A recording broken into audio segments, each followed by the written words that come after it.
В Нижнекамске из окна 8-го этажа выпал 11-летний ребенок. ЧП произошло в одном из домов по улице Сюмбике.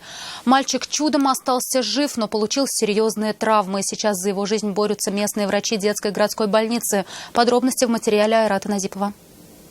Скорая приехала, гаишники.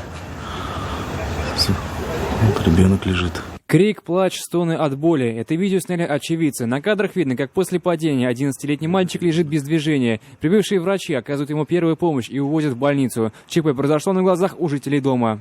Я шла к окну. Пролетел мальчик, упал. Я посмотрела вниз в окно. У меня в руках телефон был. Я увидела, мальчик лежит. Вызвала скорую. Потом накинула куртку, выбежала к мальчику. Он был все это время в сознании и стонал от боли. И рыдал. Сказали, раздетый был, перелазил. То, что дверь была закрыта. Хотел дверь по ходу открыть. По рассказам соседей, мальчик единственный ребенок в семье. Они переехали сюда год назад. О ребенке в школе отзываются лишь с положительной стороны. В день трагедии он не пришел на уроки. Тогда учителя забили тревогу и позвонили маме. Прибежав домой, она была в шоке. Родители в ступоре, в шоке были. Отец говорил ему: лежи, не двигайся, лежи.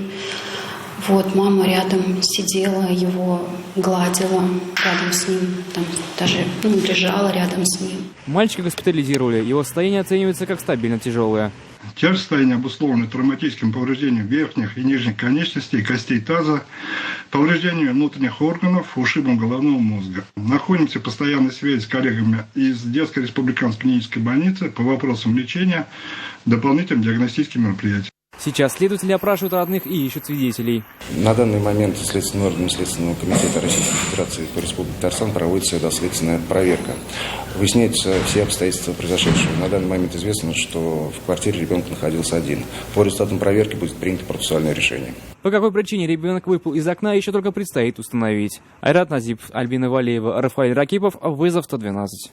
Мы делаем вам вызов. Смотрите одну из самых рейтинговых программ о происшествиях в Татарстане на нашем сайте tnv.ru.